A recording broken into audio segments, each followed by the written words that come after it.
Bonsoir, bienvenue dans la vidéo du dimanche. Aujourd'hui, nous allons parler des législatives.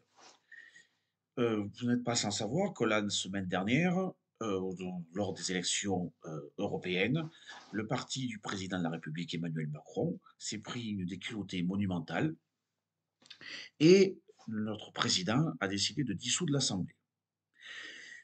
Il s'en est suivi une semaine de tractations, de vaudeville, pour parler gentiment, de rebondissements, que ce soit à droite comme à gauche.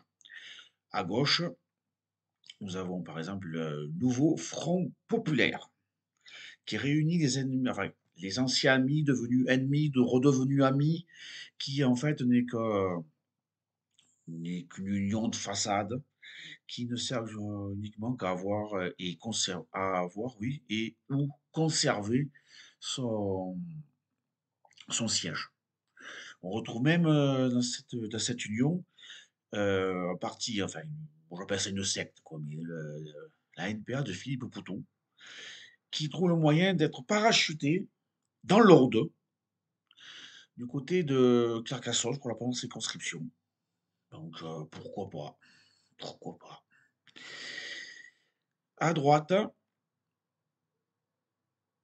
celui qui a le plus de chances de réussir, c'est Jordan, avec le RN, qui a réussi à s'allier avec les Républicains. Républicains qui, vu ce qui se passe, fait rigoler, quoi. On fait ça, on voit un film avec Loup de Funès, on dit, ouais, c'est rigolo, ça va, mais c'est pas possible que ce soit dans la réalité. Mais on se retrouve dans une réalité où le chef se retrouve tout seul, sans les cadres, et il semblerait une bonne partie des sympathisants, des militants, des gens qui votent pour et qui seraient d'accord pour une union avec le Rassemblement national. À droite du Rassemblement national, chose extraordinaire, ils ont réussi à faire imploser, à diviser par deux, en deux, couper en deux, le parti entre Marion Maréchal, qui est exclu des partis, et Éric Zemmour, qui pourtant les deux étaient pour l'union des droites, qui était même essentielle, tout ça, primordial. Au bout d'une semaine de haut, de bas, de va-et-vient, de jeux, de rigolade, où l'on voit encore, au moment où j'enregistre cette vidéo, où l'on voit encore des gens comme Raquel Carido et son mari, son homme, Alexis Corbière, se faire exclure du parti. Oui, se faire carrément exclure du parti, on peut dire, hein, parce qu'ils ne sont pas renouvelés. Tout ça parce qu'ils la ramenaient un peu trop. Et les filles étant, je soutiens le truc, hein, l'idée que ça reste, c'est et ça restera une secte dirigée par un gourou qui s'appelle Jean-Luc Mélenchon. Et évidemment, là-bas, tous les gens, alors que ce soit les socialos, que ce soit les communistes, que ce soit les filles, que ce soit Katnens, que ce soit Ruffin, que ce soit euh, ouais, le PDG du PCF et le PDG du PS, prêt à devenir Premier ministre. Enfin, on ne sait pas. Enfin, ça m'étonnerait, quoi, parce que visiblement, la dynamique, et selon les sondages, si on croit encore aux sondages, serait du côté du RN. Avec l'union, avec le LR, il semblerait bien, seuls, ils auraient une majorité relative, mais avec le LR, ils peuvent très bien arriver à avoir une majorité absolue. Maintenant, ça devient une possibilité, c'est plausible. Le problème, c'est le Reconquête qui n'ont pas réussi à s'unir avec le RN. Reconquête et RN, ça s'entend plus, tout ça. Notamment avec la personnalité qui est Rick Zemmour, à force de taper sur le RN et Marine. Ce qui était probable début de semaine, lundi, mais finalement le mardi, ça ne l'est plus. À tel point qu'ils ont réussi à avoir une scission et Marion Maréchal à être exclu. Alors, c'est politiquement, tactiquement bien joué. Faut avouer ce que c'est bien joué de la part d'Emmanuel Macron, parce qu'il a réussi à faire oublier les résultats des européennes. On ne parle plus que des législatives et des rebondissements rocambolesques à droite comme à gauche. Comme je viens de dire, l'union de façade avec ce nouveau Front populaire et l'implosion de Reconquête et de LR. Visiblement, les Vauquier, les Pécresse, tout ça ne veulent pas d'entendre parler d'union, d'alliance avec le RN. Ils ont essayé d'exclure Éric Ciotti, mais la justice n'a pas réussi à invalider l'exclusion d'Éric Ciotti. Après, on voit qu'il est enfermé dans sa présidence, dans sa permanence présidentielle du parti, quoi. Ça devient ridicule, quoi. Donc, on va voir là, à partir de lundi les, le combat, oui, on peut appeler ça un combat électoral pour les 30 juin et 7 juillet. Pour la gauche, l'extrême gauche, ce qui est plus intéressant, c'est qu'on connaît la base. C'est plutôt pro-Gaza, on n'en parle plus du tout, c'est plutôt pro-musulman. Gaza, on n'entend plus parler. Rima Ayad, qu'est-ce qu'elle est devenue? Si jamais vous avez des renseignements, n'hésitez pas à le mettre en commentaire. Disparu, oui, les résultats des européennes, on s'en fout. Eux, ce qu'ils veulent, c'est revenir, avoir c'est de la démagogie, quoi. C'est bien en soi, hein, je veux dire, moi je suis ouvrier, je suis employé, augmentation du SMIC, donc moi qui suis un peu au-dessus du SMIC, je me retrouve SMICardisé, bien, bien joué. S'ils peuvent le faire, s'ils arrivent au pouvoir, et s'ils peuvent le faire. S'ils veulent réduire, enfin supprimer la réforme des retraites, revenir à 60 ans, ce qui est en train de se faire là, juste avant les élections, au niveau eh bien, je vais arriver à le dire, du, pour les aides, retour à l'emploi, le chômage, réforme du chômage, ça va être supprimé. Le problème, c'est que, au point de vue économique, vu la situation de la France, vu l'endettement énorme qu'on a, le fameux Mozart de la finance devait réduire les dépenses et réduire le chômage et arriver au plein emploi. On n'y est pas arrivé, on en est très loin. Au contraire, il a aggravé et on n'a pas les moyens. Oui, c'est bien, tout le monde va être content, la très grande majorité des gens vont être contents, quoi. Mais est-ce que c'est vraiment réalisable? Non, ça ne sera pas réalisable. La réalité va les rattraper. Ça risque de faire comme en 81 quand il y a eu François Mitterrand qui est arrivé au pouvoir et qu'au bout de 2 ans, mais la réalité ayant pris le pas sur, sur les rêves, on va se retrouver avec une dette énormissime et alors qu'il faudrait d'entrée de suite réduire, qu'on soit Mozart, qu'on soit bon ou pas, faire en sorte de réduire cette putain de dette qui va nous amener à la faillite. On n'arrivera plus à un moment donné, on n'y arrivera plus à payer. On ne pourra plus investir, que ce soit à l'école, que ce soit dans la sécurité, que ce soit dans l'armée. On voit ce qui se passe, ça se rapproche, les gars. On voit ce qui se passe en Ukraine, on voit ce qui se passe au Moyen-Orient, on voit ce qui se passe à Gaza. Ils qui sont pas reconnaissance d'un État palestinien. Voilà, on ne pourra plus aider les gens si on n'arrive plus à céder sous nous-mêmes. On n'y arrivera pas. Des problèmes financiers, par exemple l'entreprise Atos, qui est censée être pour la sécurité informatique, qui est, qui est une très grande entreprise de cybersécurité, notamment pour la sécurité sociale, pour les médecins, qui sont censés garder les données personnelles. C'est tombé entre les mains d'une entreprise étrangère, américaine, s'il me semble bien. On n'en parle pas. Et les filles, la coalition n'en parle pas. On a aussi Total, qui est un mastodonte de la place financière de Paris, CAC 40, qui possède à 47% par des actionnaires américains, qui, il n'y a pas longtemps, a émis le souhait d'être coté à la bourse de New York. Ça va partir. Ça va affaiblir encore la France. Ça, ils ne parlent pas. Ils parlent des emplois, mais faut financer. Bon, tous les employés vont être contents, bien sûr. Bien sûr, c'est populiste, c'est du populisme de gauche. Bien sûr que les gens vont être d'accord, vont être contents d'être mieux payés. Bien sûr, c'est une évidence. Mais si ça va aggraver encore la dette. Il faut réduire la dette, il faut que l'économie aille bien, pour que les emplois, je me promets à le dire que c'est très bien, tu vois. Mais il faut réduire la dette, il faut que l'économie fonctionne bien. Et il y a des tas de problèmes et qui n'est pas abordé par la LFI. De même, on retrouve l'extrême droite ou la droite extrême des économies. Et j'ai trouvé un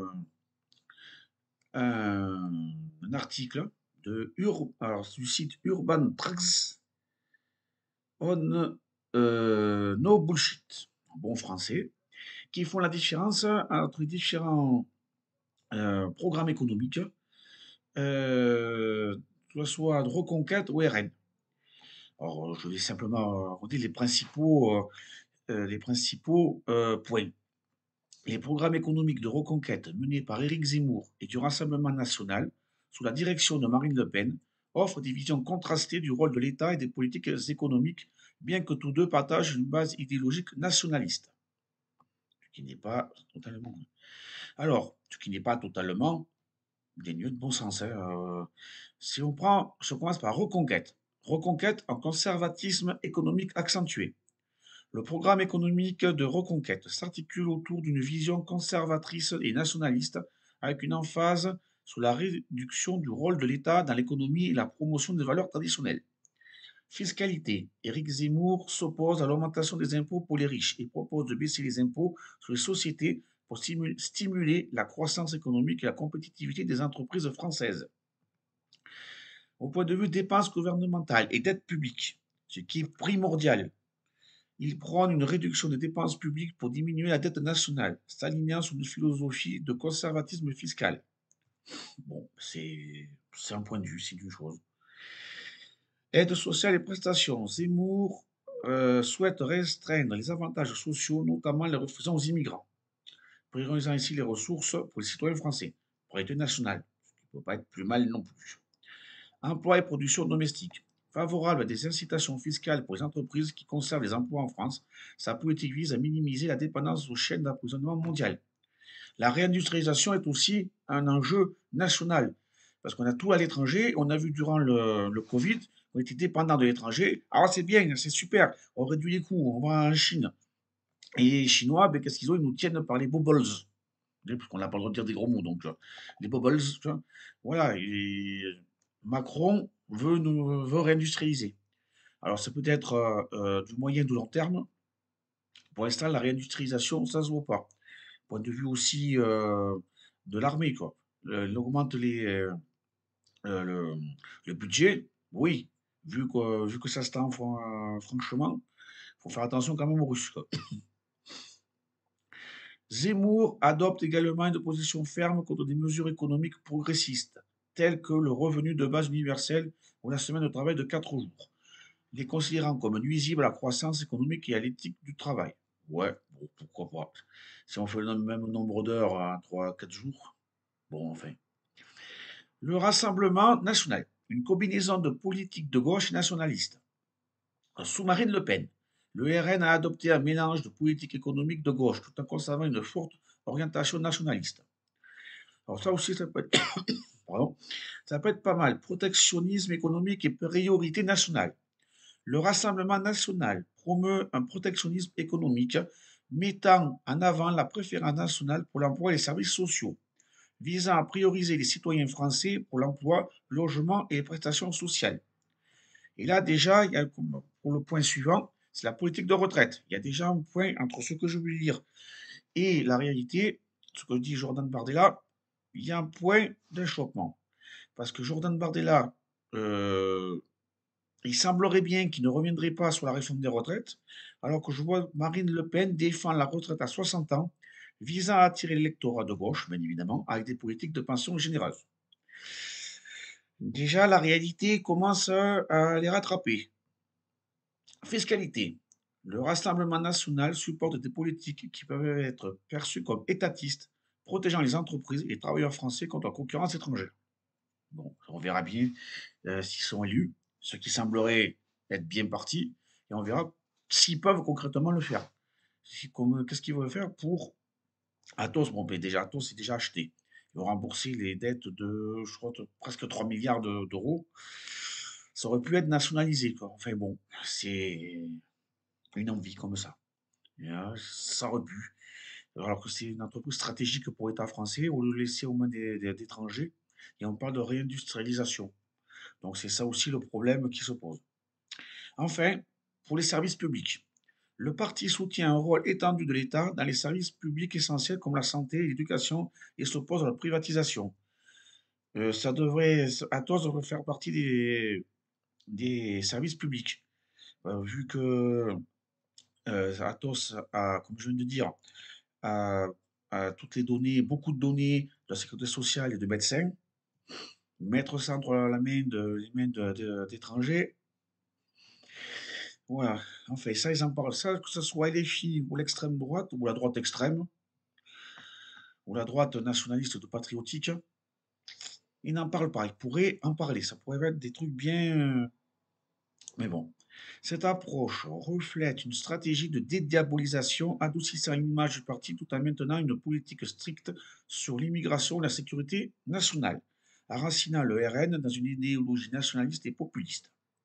Bien que Reconquête et le RN partagent un front nationaliste, leur approche économique diffère significativement.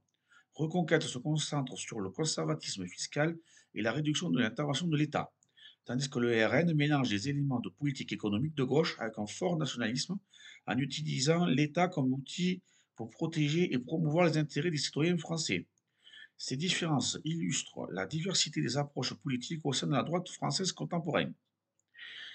Les programmes économiques de reconquête menés par Éric Zemmour et du Rassemblement national sous la direction de Marine Le Pen offrent des visions ouais, visant la réduction de l'intervention de l'État, notamment pour Éric Zemmour, tandis que le RN mélange des éléments de politique économique de gauche avec un fort nationalisme, en utilisant l'État comme un outil pour protéger et promouvoir les intérêts des citoyens français. Ces différences illustrent la diversité des approches politiques au sein de la droite française contemporaine. Alors, ça peut être intéressant, l'alliance avec le RN. Ça peut s'expliquer parce que l'alliance entre le RN et LR, plus que Reconquête, Reconquête, c'est essentiellement c'est des différenciations de personnes. Éric Zemmour a beaucoup tapé sur Marine Le Pen et le Rassemblement national. La nièce de Marine, Mario Maréchal, qui était, je le répète, elle est exclue du parti, les deux têtes pensantes du parti Reconquête voulaient l'union des droites. Donc, il y a des trucs, des tambouilles internes qui transpirent, mais qui, on ne sait pas encore tout ce qui se passe, mais qui transpirent. Pourquoi ils ne s'attendraient pas tous les deux? Bon, pourtant, ils ont le même objectif. Le problème, c'est qu'ils n'ont pas strictement, vu que c'est un parti jeune, ils n'ont strictement aucune expérience de, des affaires. Alors que LR, ils ont des cadres compétents, ils ont déjà été au pouvoir, ils connaissent, et ils peuvent très bien se partager le pouvoir. Les ministères régaliens, comme le ministère de l'Intérieur ou des Affaires étrangères, peuvent être donnés à des députés ou des élus Rassemblement national, et tout ce qui est économie, fiscalité, industrie, tout ce qui est économique, va très bien donné à des républicains. Les compétences des uns, bon, comblant les déficiences des autres. Ça peut être un bon mélange, c'est-à-dire que les républicains vont pouvoir se concentrer sur l'économie, ce qui n'est pas le point fort du Rassemblement national. Ce qui est très fort, c'est que là où beaucoup de gens sont d'accord, moi le premier, sur tout ce qui est sécurité, euh, tout ce qui est justice, tout ça. Les prisons sont plus des prisons passoires. Mohamed Amra, j'ai fait une vidéo dessus. On n'en parle plus trop. Donc on va laisser travailler la justice. Il faut une justice forte, des prisons plus grandes, plus grande fermeté. Et tous les points de deal, il faut y taper dessus. Et là, le Front National peut très bien faire. Maintenant, un problème se pose pour l'extrême gauche, c'est qu'ils sont censés être humanistes et ils sont contre l'intégration et l'assimilation. On voit pas beaucoup de diversité. Ils utilisent la diversité à des fins politique populiste, hein. Alors que le Rassemblement national, même si c'est une base qui a été faite, c'est l'héritier du le Front national, des gens d'extrême droite, hein, il a une base d'assimilation, d'intégration. Et il y en a marre de cette morale ou de cette moraline de la part de la gauche de se faire dire parce qu'on est pour l'intégration, parce qu'on défend le fait d'être français, c'est un état d'esprit et pas une couleur de peau, on se fait traiter de raciste, de fasciste. Il y en a assez. Il y en a assez, il y en a marre de ça. Ça a passé à autre chose. Il n'y a pas de différence. Tu peux être musulman et français. Tu peux être noir et français.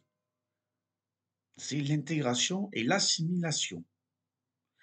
Et on voit ça avec le Front National. C'était censé être d'extrême droite. C'est censé détester les juifs, c'est détester tout ce qui est. Et chose incroyable, on le retrouve à la gauche, l'extrême gauche, qui nie ce qui s'est passé le 7 octobre, qui nous refont du Staline des années 53. Heureusement pour les juifs de l'Empire soviétique, il est mort avant, sinon ils auraient passé. Il a réussi à justifier les camps de concentration. Pour quelqu'un qui est censé les avoir libérés, c'est super génial. Je vous laisserai la référence pour l'historique, vous verrez. Et ce n'est pas normal. Ce n'est pas normal, cette morale. Il est temps que ça change. Et j'espère que ça va changer. J'espère que le Front National, je veux dire le Front National, non, ça n'existe plus, c'est le Rassemblement National, va remettre de l'ordre en France, qu'on va mettre en avant l'intégration, l'assimilation, que l'économie va repartir, qu'on va réindustrialiser, qu'on va essayer de sauver les entreprises du CAC 40, comme j'ai pris l'exemple de Total, il y en a d'autres. On peut nationaliser, on peut très bien nationaliser de droite, c'est pas un gros mot. On peut générer beaucoup d'argent et qui va nous servir à rembourser cette dette. Personne n'en parle. Personne n'en parle. J'aimerais bien que la droite et la gauche en parlent, mais non. Chacun parle de certains trucs. Euh, Comme j'ai dit, la gauche, l'extrême gauche, le nouveau Front populaire parle d'augmenter, mais il faut payer la dette. Alors qu'est-ce qu'on fait? On augmente, on trouve l'argent. Pour le moment, comme j'ai dit, c'est un truc de base, quelques grands principes à droite et très à droite extrême, extrême droite, extrême droite, reconquête, reine. Mais aussi, j'aimerais bien qu'ils en parlent. Donc, on a jusqu'à dimanche soir pour déposer des candidatures. Pour le moment, c'est un vaudeville qui a eu lieu pendant une semaine. Je ne sais pas si Emmanuel a pensé que ça allait avoir comme conséquence l'implosion de LR, l'implosion de Reconquête, euh, le nouveau front, le nouveau Front populaire. euh, c'est qu'une alliance de façade, donc ça va durer le temps des élections. Là, ça va pas tarder à imploser à partir de la droite à gauche. Mais ça risque de faire. Voilà, c'est juste une alliance de circonstances. Il n'y a pas l'économie qui tourne pour les promesses qu'ils vont tenir. On va voir ce que vont proposer concrètement et comment ils vont financer tout ça. On va voir dans les détails. Voilà, il y a plein de choses à faire, plein d'investissements à faire. D'abord, réduire la dette pour pouvoir investir, réindustrialiser, faire venir par exemple des panneaux photovoltaïques qu'on puisse produire et en France et en Europe, développer les énergies renouvelables, de développer par exemple les batteries électriques. On peut continuer à développer les pas les usines, hein, les mines de lithium qu'il y a en France et qu'ils arrêtent, que les verts, les écolos arrêtent de nous emmerder, qu'on finisse l'A69, qu'ils arrêtent tous ces trous de balles, on va dire en gros mots, pour développer l'économie. Ça n'empêche pas de penser à l'écologie, d'être le moins impactant possible. D'accord? L'écologie, c'est pas censé être un parti politique, c'est une idéologie qui doit toucher tout le monde, de l'extrême gauche à l'extrême droite. L'indépendance tant financière qu'industrielle de la France et plus généralement de l'Europe, dépend de la réindustrialisation. Réinvestissons là-dedans. Baissons le plus possible voilà, la dette jusqu'à ce qu'on n'en ait plus. C'est l'objectif. 10 ans, 15 ans, peu importe le temps que ça met, pour qu'on puisse réinvestir en France, dans l'industrie, dans l'écologie, dans l'économie, dans l'agriculture, qui est des grands groupes, notamment du côté de la Beauce, d'accord, mais pensons aussi aux agriculteurs. Pour l'instant, j'ai pas vu passer que ce soit de la gauche à l'extrême droite, au RN ou au Front populaire, on n'en parle pas, ils sont oubliés. On verra ce que ça va donner, les programmes nationaux et plus localement aussi. Il y a de quoi faire. L'État peut investir, l'État peut aider. L'Europe aide les plus grosses entreprises industrielles et même pharmaceutiques, il faudrait faire revenir aussi. De l'armée, construire, développer des usines pour faire des balles, pour faire de la recherche-développement, développer des tanks modernes, développer des moyens de transport militaires, développer les autoroutes, les chemins de fer. Il y a de quoi faire. Moi, j'attends ça. J'attends voilà, ça de la droite. La droite, avec le RN, moi, je veux bien les croire. C'est leur cheval de bataille. Tout ce qui est sécurité, immigration, ça, je veux bien leur laisser voir. Maintenant, s'il y a des républicains, couvre-les économiques, développons ça. S'ils veulent. Parce que, attention, il y a de calculs politiques là-dedans. Emmanuel Macron, s'il a fait, c'est pas, il est pas bête, quoi. On ne parle plus ni de Gaza, ni des élections européennes. On parle que des élections. Bon, là, on rigole de tout ce qui se passe à LR, de tout ce qui se passe à gauche, de tout ce qui se passe à Reconquête. On rigole, c'est rigolo, on rigole. Maintenant, place aux choses sérieuses. Et attention, attention, parce que si Jordan Bardella arrive au pouvoir, c'est-à-dire qu'il devient Premier ministre, hein, il peut très bien utiliser les 3 ans qui arrivent et faire comme a fait Mitterrand avec Chirac, Mitterrand comme il a fait avec Chirac des baladures, et comme Chirac a fait avec Jospin, utiliser la cohabitation contre eux. Donc qu'ils fassent bien attention, que ce soit au point de vue sécuritaire, que ce soit au point de vue économique, hein, ils ont intérêt à assurer. C'est le point le plus important. L'économie, même si ça prend du temps, même si c'est casse-bonbon. La retraite, on voit déjà avec Jordan Bardella qui commence à revenir dessus. Moi, j'attends que, voilà, comme je vous ai dit, point de vue agricole pour les entreprises, les petites structures, ce qui a été dit au mois de janvier, qui, vu qu'ils ont quand même de bons résultats au point de vue européen et en France, j'espère qu'ils auront de bons résultats qui pourront être Premier ministre, ils pourront très bien euh, simplifier ces normes, ces putains de normes écologiques, et laisser, enfin, qu'on surveille, qu'on mette des limites, que les agriculteurs ne fassent pas n'importe quoi non plus, qu'on mette des gens pour surveiller, mais qu'on arrête tout ce qui est administratif et européen et français, les normes européennes et françaises, qu'on arrête de les emmerder. Pareil pour les entreprises. Donner des gages de confiance aux entreprises à la bourse. Voilà, ne faites pas, on a perdu Atos. Ne perdons pas Total. C'est important. C'est l'essentiel, c'est la base. Alors, c'est peut-être le sentiment d'insécurité, comme disent les gauchistes. Bon, mais d'accord. Eux, je pense que ça va aller bien. Ça va avoir un peu d'ordre. Tous ces trafiquants, il faudrait remettre de l'ordre dans les quartiers nord de Marseille, à Vaux-en-Velin, Saint-Denis et ailleurs, Mirail, j'en passe, des pas mûrs. Voilà, et dans les campagnes aussi. Voilà. Donc, on va suivre, je ne serai pas tout seul, ce qui se passe. On verra ça la semaine prochaine. Bonne semaine et à dimanche prochain. Au revoir.